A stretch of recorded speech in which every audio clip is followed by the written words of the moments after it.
Hey, what is up you guys? It is your boy Cuisine, and welcome back to this brand new reaction video. So we're back with something different, guys. This is the Geography Now Indonesia. It's by the channel Geography Now. The channel sitting at almost 3.30 million subscribers.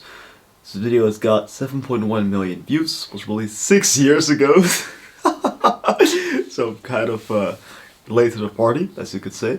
Has got 276k likes and 45k comments. I actually wanted to react to this way earlier, but I've never really gotten the chance to. Thought, you know what, today I'm totally free, so it's gonna be like a relax/study day. Yeah, so I'm curious, guys. It's 15 minutes. Got myself some big drink, guys, some coffee. Before I start, make sure to follow me on my Instagram, Insaneid_, link in my description. Why am I asked? Because if you want to start look at this comment section, you can just hit me up there in my DMs. Fill the applications there, and like I always tell you guys, the more people tell me to react to this, the more likely that your boy will. And yeah, for the rest, let's just buckle up. I got my subtitles on. I do not know if it's necessary. I guess that we shall see. That's about everything that your boy had to say. Thank you guys so much for listening, and for 162k subs, you guys are smashing it. And without further ado, let's get right into this. Hopefully this is going to be mantap. Let's check it out.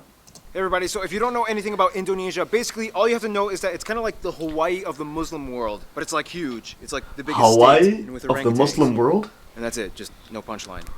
Just go to the intro song. Okay, kind of an odd intro. It's time to learn geography now! Hey everybody, I'm your host Barbie. So as some of you know, I've been to Indonesia one time on one island for like 3 hours. I ate one dish, so basically I'm like the Indonesia expert, right? Well, yeah. If not, I'm kind of like the only guy on YouTube doing full profile videos like this. So for now, you'll just have to kind of deal with me for like the next 12 or so minutes. Woohoo! Okay. Default! That's okay, that's okay.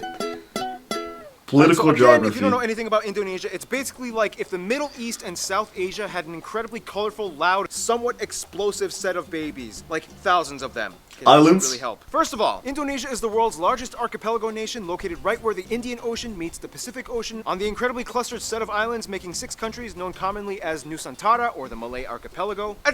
Indonesian Archipelago. Sure, whatever makes you happy. Indonesia actually has land borders with 3 of these countries, East Timor, Papua New Guinea, and Malaysia, on the biggest island, Borneo, or Kalimantan, which is one of the world's only 2 triple split nation islands, the other one being Cyprus. Although technically, if you include the UN buffer zone, it's kind of like 4 entities, but the UN isn't a country, whatever, just watch the Cyprus episode. The country is divided into 34 provinces, 5 of which have special administrative statuses, with the capital and most populous city, Jakarta, located on Java, the world's most populous island with nearly half of the entire population of Indonesia in it. God, what the fuck? One more time. Well, okay, I wanted to mention, okay, there's gonna be some pausing, right? Because I'm genuinely interested, and I have some thoughts to share, also a little bit of insight. He just said something about Jakarta being like half of the population. I wanted to say that I live in the Netherlands, right? So, of course, we do have some history with Indonesia. But in terms of size, I keep forgetting how big Indonesia actually is. And then he said something about like half the population being in a certain area, which is the most popular part of Indonesia, rhetorically speaking. But I didn't know it's like half the population. What the fuck? That's so spread it. Java, the world's most populous island with nearly half of the entire population of Indonesia in it. It's like the largest cities segregation. after Jakarta are Surabaya and Bandung, both located on Java Island, and Medan, located on Sumatra. Jakarta Soekarno Hatta International, Bali's Ngurah Rai International in Despansar, and Surabaya's Juanda International. Now here's where things get a little speculative. Today, there are still arguments claimed as to exactly how many islands Indonesia has. The National Coordinating Agency for Surveying and Mapping says Indonesia has about 13,500. The National Institute of Aeronautics and Space Agency says that it has about 18,300, whereas the Indonesian government claims about 17,500. But wherever the point is, there's a lot of them. Over That's okay. Okay, all we know is there are lots of islands, right? Estimated, not certain, because these numbers are actually quite far apart. Like 1,700 to 1,300 or 1,000 even. Okay, anyways, these numbers are like there's so much difference.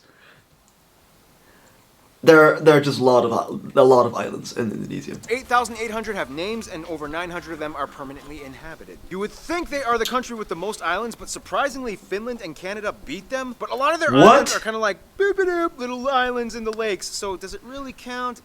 I guess. Yeah, now let's talk okay, about the okay. 5 I get special you. administrative provinces. They are Aceh, Yogyakarta, West Papua and Papua, and the capital Jakarta. Now, no surprise, the capital Jakarta acts as its own political entity. Lots of countries do that. But what about the others? First, Aceh. Aceh is kind of like the black sheep of Indonesia. It's the only province in which Sharia law is fully implemented. Also, they kind of have like a ton of oil, so yeah, they've kind of asserted a very independent ideology that sets them apart as autonomous from the rest of Indonesia. Then you have Yogyakarta, which is the only region that is still governed by a pre-colonial monarchy, the Sultan of Yogyakarta, who acts as a hereditary governor. Otherwise, we get the 2 Papuas, which collectively used to be the province called Irian Jaya, but then in 2003 they got split into 2. Basically, this is the place that has the least in common with the rest of Indonesia. It has a culture and background closer to their cousins across the border in Papua New Guinea. So then why is this part of Indonesia? Well, long story short, Indonesia was basically like, well, now that we have our full sovereignty, we get everything that the Dutch colonized. But the people of Papua were not too happy, so then Indonesia was like, all right, we'll give you a vote to stay or leave. However, we would strongly implore you to make the right decision. So they voted to stay in. A lot of people complained. There's still some current opposition, and to this day, the area has a relatively high level of autonomy, and the government kind of just leaves them alone, except for when it comes to mining for resources. Oh, and the South Maluku area also kind of has like an independence dispute thing kind of going on, but the major opponents to the Indonesian government are primarily based in the Netherlands. Then you have the strange Riau Hey, Islands. yo,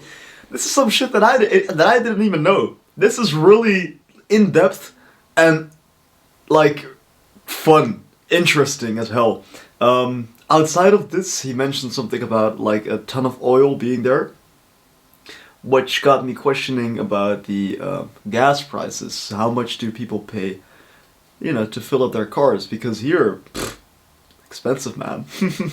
I mean, you almost have to cut off your limb for just a little bit of gas. No, but it's best if you have a lot of oil at least, right? Or am I saying something stupid? I know that in Saudi Arabia there's also a lot of oil, perhaps even as cheap as paying for a water bottle. It's just interesting how the economy works in a certain way in a certain country. Which look like they should belong to Malaysia, but they don't, even though they have a strong Malay-derived culture. Then you have the Ambalat Sea Block, which has a ton of oil that both they and Malaysia argue over. So that essentially covers most of the administrative divisions of Indonesia. Some of the most notable spots of interest in Indonesia might include the National Monument and Museum, Royal Keraton na Yogyakarta Palace, Ratu Boko, the Magelang and chicken-shaped churches, Borobudur, disputed to be the largest Buddhist temple in the world, I want to Maimun visit Palace, that. the Taman Sari Underground Mosque, the Equator Monument, the Pura Ulun Danu Bratan Lake Temples. Yeah, try to say that 5 times fast. Pura Ulun Danu Batan Lake. Pura Ulun Danu Bratan Lake. The Millennium Bridge, the Sacred Monkey Temple, the Hellmouth or Elephant I've heard Cave, about that. 7-story pagoda of Cebu, the smoked mummy villages of Aikim and Jiwika in Papua. Or if you're lazy, you can just go to the Taman Mini Indonesia Indah Park, which kind of has Seems like a bunch so of cool, replicas of all man. the famed sites in Indonesia. Oh, and keep in mind, there's Dutch colonial-style buildings all over, too many ancient temples and pagodas to list. But no matter how many buildings and landmarks are built, they will never compare to what Mother Nature has done. Which brings us to... It's fucking awesome. Indonesia's land is like that one ex we all had back in our 20s that we trusted a stupid friend to hook us up with. Super attractive, but almost killed you a few times. Indonesia lies on what is labeled as the prehistoric continental shelf known as Sundaland, which during the Ice Age times pretty much connected all of the islands together before the Wallace Line until the ice melted and filled in the gaps. Now this is where things get incredibly messed up. Not only is Indonesia right in the worst part of the Ring of Fire, but the country is basically smashed between 3 converging major continental plates. The Eurasian, the Pacific, and the Australian plates, with dozens of minor plates and rifts like the Sunda, Timor, Banda, Molucca, and so on. This in return gives Indonesia over 400 volcanoes, disputably more than any in the world, with over 150 active ones, making it the most volcanically active country in the world as well. This means on a daily basis, Indonesia experiences on average about 4 earthquakes a day, ranging anywhere between the small, timid 3 to a noticeable 6 on the Richter scale. And you never know where or when they will happen. Oh, damn. Impressive. Nonetheless, volcanoes can be a good... Okay, let me know what is the safest place to visit in Indonesia where, like, these pretty much Mother Nature events don't happen, right? Perhaps where there aren't any active volcanoes or where, this does not happen. Because I would love to visit Indonesia, but I just wouldn't want to be there when there's an earthquake happening or when there's a fucking volcano eruption. So let me know. All I know is that geography wasn't really my biggest and favorite subject, right? I was good in certain things, but not everything, because I didn't find everything interesting. But when you put it in like a format like this for stuff that I genuinely find interesting, you spark my attention. Especially when concentrated close to the equator, as the warmer, humid climate allows moisture and minerals to coalesce, creating some of the most fertile land on the planet. This is why places like Hawaii and Iceland are so radically different despite both being volcanic islands. In the end, Indonesia got blessed with a flourishing abundance of flora and fauna, the second highest concentration in the world after Brazil, many of which being endemic species like the Rafflesia arnoldi and the Titan arum, the largest flowers in the world, which each smell like rotting corpses. And at over 180, they... How the fuck does that make sense, bro? Looking like something that beautiful. Now I'm really curious what the smell is. Titan arum, the largest flowers in the world, which each smell like rotting corpses. And at over 180, they also have the highest concentration of mammals out of anywhere in the world. Nonetheless, the national animal is actually a reptile, the largest in the world at 3 meters long, the famous Komodo dragon, which you can find a bunch of on Komodo Island. Komodo Island. Name from, and they can kill people. Yep. Just a heads up. And the surprisingly Yep. not national animal, even though everybody knows and loves them, the Orangutan, only great yeah. ape in Asia, orangutans are only found on this archipelago as well. That's By really the way, cool, they look man. docile and quiet, but orangutans can rip off your arm if you anger them. Jesus.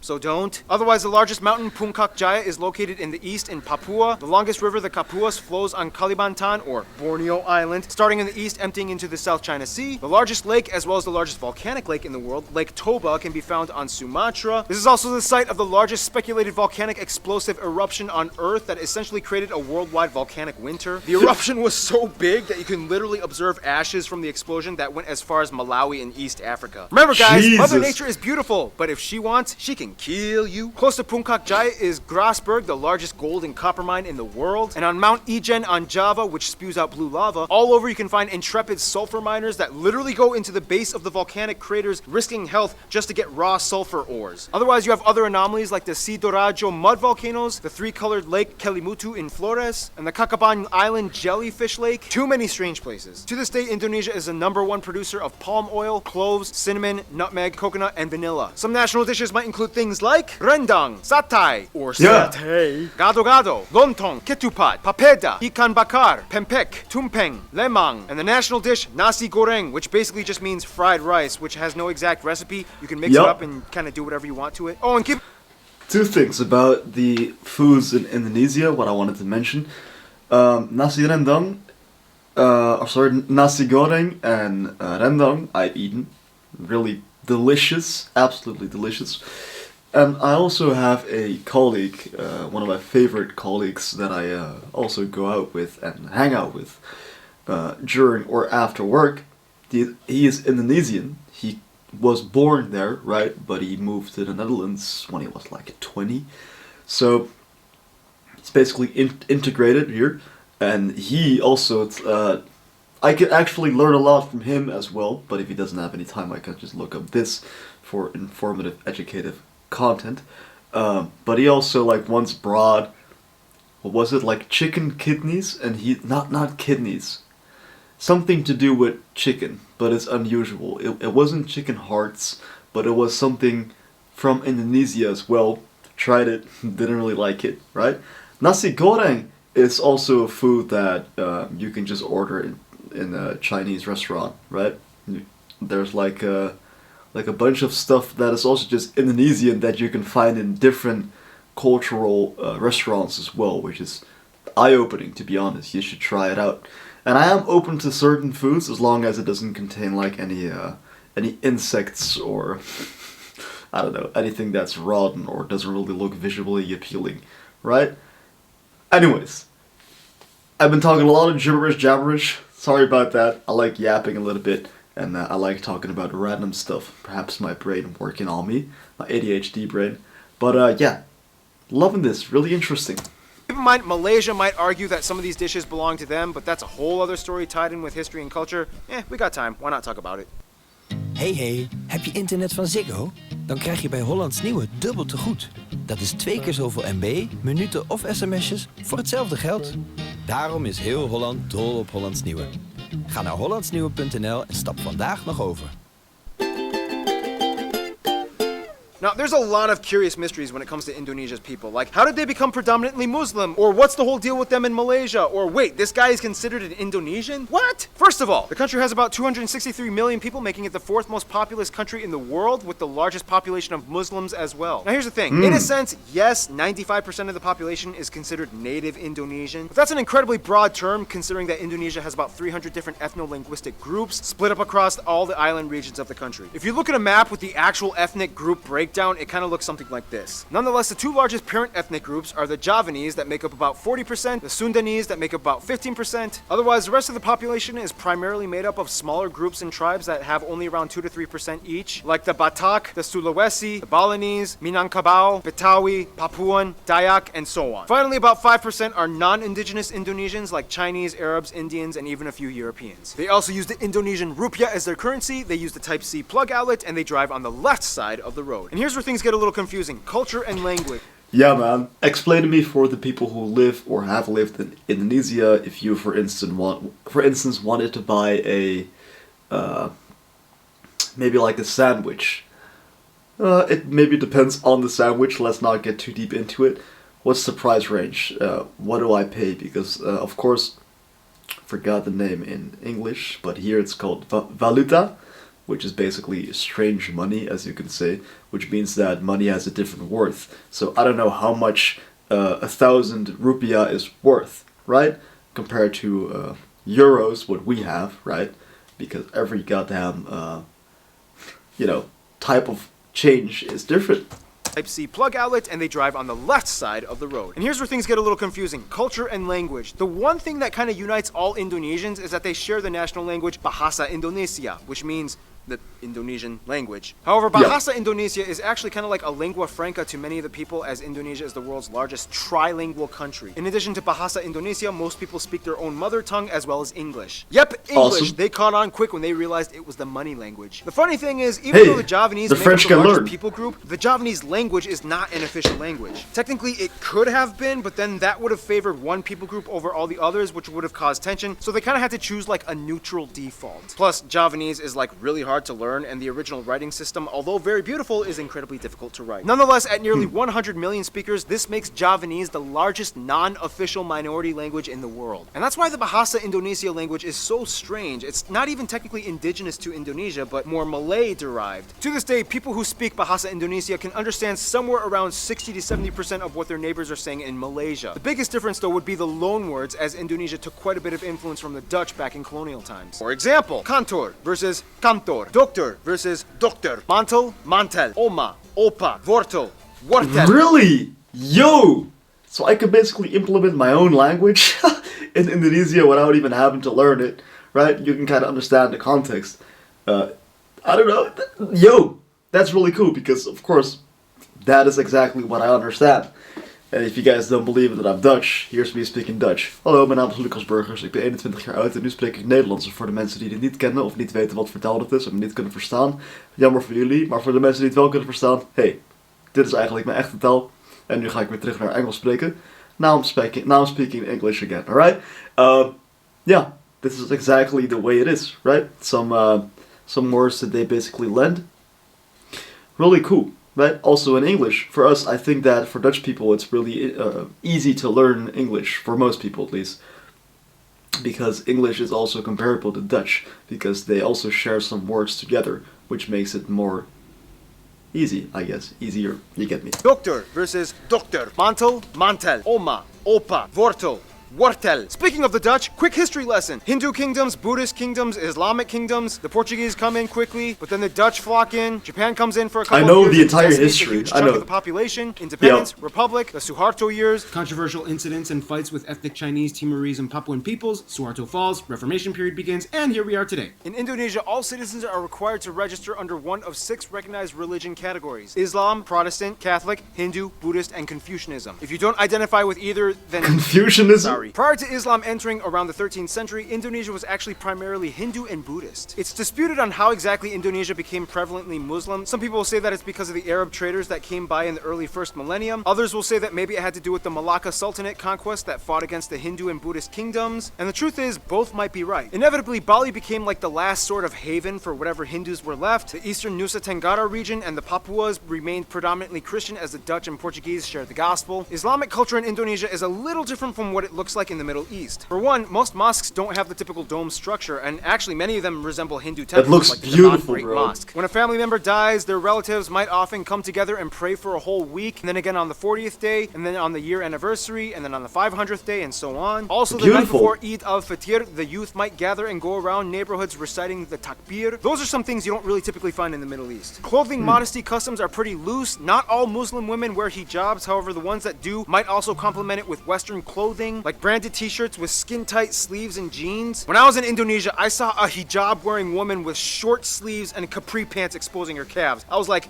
can they do that? Now, in terms of culture, again, it depends on Hey, where you that's cool. are, and many indigenous peoples still follow ancient traditions. Everything from the Minangkabau candle dance to the gamelan players of Yogyakarta, Wayang Javanese shadow puppetry, Balinese festivals, That I Sumatran see. pencaksilat martial art tournaments, Kenya motif paintings of the Kalimantan tribes, the deadly Pasola game played by Sumba peoples, Karabeng cow racing on Madura Island, Whoa. strange burial traditions of the Toraja people, and everywhere you can find Whoa. those pointy longhouses. Otherwise, some notable people of Indonesian descent might include people like the first president Sukarno, Gadamaja, R.A. Kartini, B.J. Habibie, Iko Uwais, Yayan Nuruhian, Sesep Arif Rahman, Agnes Monica, Iwan Faz, Anggun, Megawati Sukarno Putri, the Hartono brothers, and YouTubers Brian Emanuel and Raditya Hey. Dika. Now, it's so hard to cover Indonesia's culture because there's so many different people groups, Rich each with their Brian. own cultures. It's insanely colorful and rich. I wish we could cover more, but we gotta move on to some diplomatics, shall we? Okay, so Friendzone. Indonesia is basically like the kingpin of Southeast Asia with the largest population and economy, as well as being a member of the G20. Therefore, they know how to manage relations. First of all, the rest of the Muslim nations in the Middle East generally get along with Indonesia as they see them as kind of like their strange Asian cousins. Indonesians make up the largest group of pilgrims for the Hajj in Mecca. However, there has been some controversy with Saudi Arabia in regards to migrant worker abuse and death sentences. Since then, Indonesia dramatically decreased its expat programs. The US, the Netherlands, and Australia are kind of like their biggest non-Asian supporters. In addition to trade and business, the US played a huge role in Indonesia's independence, and they worked closely during Cold War times. The Netherlands still holds close ties to Indonesia despite post-colonial bitterness. Plus, tons of Indonesians live in the Netherlands. To this day, they have the second largest population of Indonesians outside That's so of Indonesia crazy, after man. Malaysia at nearly 2 million. Australia gives some of the most aid to Indonesia, especially after catastrophe incidents. And even though there are some controversies involving immigration and attacks on Australians abroad, they still share close ties generally. Now, Indonesia and Malaysia are kind of like the Colombia and Venezuela of Southeast Asia. They're like the twins separated at birth and have a strange love-hate relationship. Malays accuse Indonesians of stealing their culture and language. Indonesians accuse them of not being grateful for all their help during war times. But when they actually meet up as people, it's like they're totally brothers. Nonetheless, most Indonesians I talk to have said Japan is probably their best friend, which is funny because Japan kind of really messed things up during World War II. Nonetheless, Yep. they've moved on, and today Japan makes up the largest export partner. Tourists flock in year-round, and the two have been building each other up for over half a century. This I In knew, conclusion, actually. Indonesia's people are very much like their islands, numerous with lush, colorful, strange diversity. Sometimes a cyclone, earthquake, or volcano of controversy erupts, but at the end of the day, they still flourish together as one. Stay tuned, Iran is coming up next. Yo, this channel is actually dope, man. Yo, props to the people working behind this and to this presentator. For one, this was a beautiful video. I like this a lot. Very informative once again. And there's a lot of stuff to also learn about other countries, so if you guys want me to check out the other stuff as well, let me know. A lot of stuff I did not know. Like, I think that I knew 10%, nah, 15% of what he actually said. And then the rest was actually new information for me, which is always interesting. Right, I may not have caught everything, so I actually might want to check it out one more time. But yeah, this was my first time genuine authentic reaction video take on this. I still find Indonesia one of the most interesting countries and beautiful countries, though I have not visited it yet. I'm probably planning on seeing it next year during the summer vacation, right, because that's the longest vacation break, where I can actually find time to do something like this. And it's also interesting to also, like me as a Dutch guy, see some history behind it, right? Because I know the history with Indonesia and the Netherlands. I have done some research, and of course at school, history lessons, always interesting. And yeah, those are pretty much my thoughts right there. I've mentioned everything that I wanted to say during the video. And let me know if you guys have any more advice and tips. If you guys find it like obnoxious if I pause too many times, let me know so I can improve. And yeah, hopefully you guys still enjoyed this reaction vid. If you guys did, so please make sure to give it a thumbs up. If you guys like me and my content, please subscribe. Become a Say today because your boy does post consistently. Here's another video if you guys check out. Rest in peace, it'll be Etika. Dragon Boys forever. If you guys have a great day, and what I will say to you is